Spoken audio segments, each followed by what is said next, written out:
Welcome to the first interview in the Art History Society video interview series. My name is Devon Vander Voort, and I am a SCAD Art History major and the SCAD Art History Society president.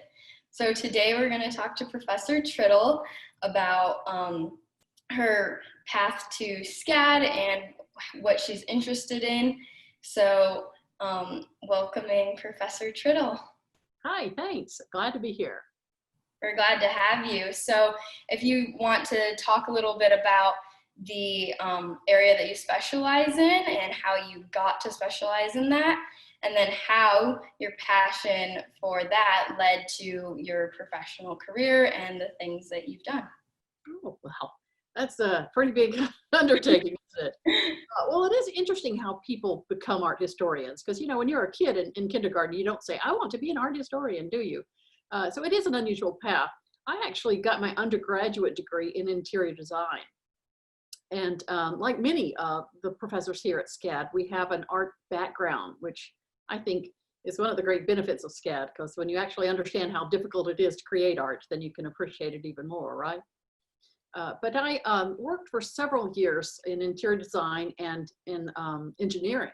I was actually working in an engineering firm teaching, doing AutoCAD.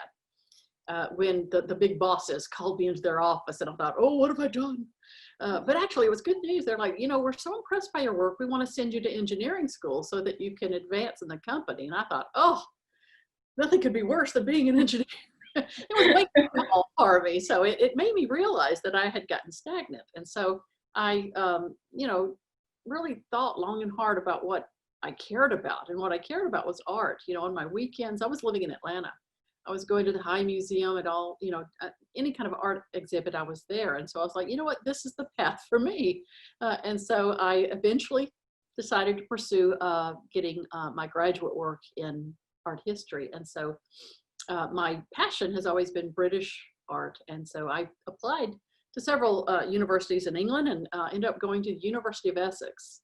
And there I got my master's and my PhD. And it was the best experience of my life. I would like to encourage anybody to, if you have the opportunity to study in another country, do it, because it really opens your eyes to a different way of life. Yeah. But so here I am. I actually was hired directly from Essex. It was funny, the HR company, SCAD's HR kept contacting me saying, you need to fill out your visa. And I'm like, I'm from Alabama. They're like, oh, right. So it was funny kind of being a fish out of water, you know, in England. They were always correcting my my grammar, you know, do say ball, you know, things like that. But I absolutely loved it. And while there, I focused on portraiture. So my my PhD is on 18th century British portraiture. And it just so happened that Dr. Earl W. Newton, perhaps you've heard of him, the Newton collection, which of course we have at SCAD, he was actually looking around for institutions to leave his collection of art. And so that's why I'm here. Dr. Newton's amazing gift to SCAD was over 300 British American portraits and over 1,000 prints. And so I was hired in because I'm a portrait specialist. And so because of that, I've been able to create classes like my British portraiture class.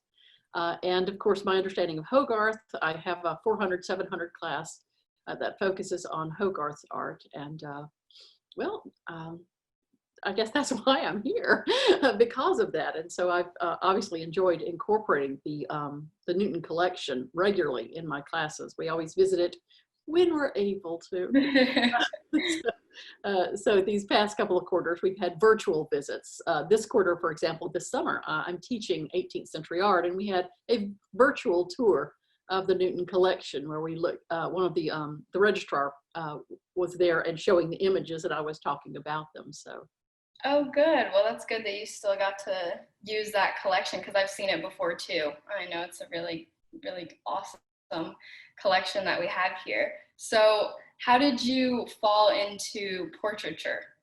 It is funny, isn't it? A lot of people find portraits boring, but I'm not one of those. I'm nosy. I'm like, why is that person there? Why are they holding that object? And that kind of got me interested. And I've always been fascinated by costume, by fashion.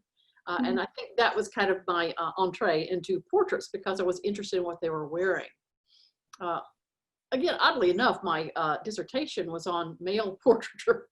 And men's clothes, no offense, it's not quite as exciting as women's, but it's funny how your directions, you veer from what you think you're going to do. When I went to England, I was for sure I was going to focus on Thomas Gainsborough. I didn't. I focused on another Thomas Phillips. But as you follow your the links, if you will, to what you find of interest, your spectrum broadens out, and you can find even more things that you find of interest. So always follow that curiosity is kind of my. Yeah. So do you have any, I know you said to study in a different country is something that's really important. Do you have any advice to give to our students? I find most art historians are a tad bit introverted, aren't we? I'm not. I'm an extrovert. And I found that when I was in my graduate classes and other classes, I was always the most outspoken one. And I want to encourage you to do that. Even if you're shy in nature, ask questions, engage, meet with your professors during their office hours, because we love that. We see students showing enthusiasm, and even if it's like, I really don't get what you're saying, that to us is a wonderful opportunity, to engage and to improve our teaching. Maybe there's a weakness that we have. Maybe we're assuming students have knowledge that they don't actually have. So engage with your professors. That's one of the great things about SCAD. I mean, how many do we have right now in our department? We have, 33, 34 professors just on our campus on Savannah. All of us have PhDs. I never had that. I never had that in my undergraduate school. I was never taught I took several art history classes. I enjoyed them, but none of my professors actually had PhDs. And so this is the place to be, because so many of us have a variety of different areas of specialty that take advantage of it. If you're interested in something and you haven't had a class with one of us, contact us. We love that. So at least I know I do, and I'm pretty sure everybody else that I could think of would also really enjoy engaging, especially with art history majors. Yeah, definitely. Well, I thank you for taking the time to talk to the Art History Society. We really appreciate you being our advisor and everything you do to keep our club running, and all the support you give us. So thank you so much for this. Well, thank you. I appreciate your enthusiasm as well. It's always enjoyable to deal with the art history majors. And so the Art History Society has a soft place in my heart. So I love the Art History Society. So thank you so much. Thank you.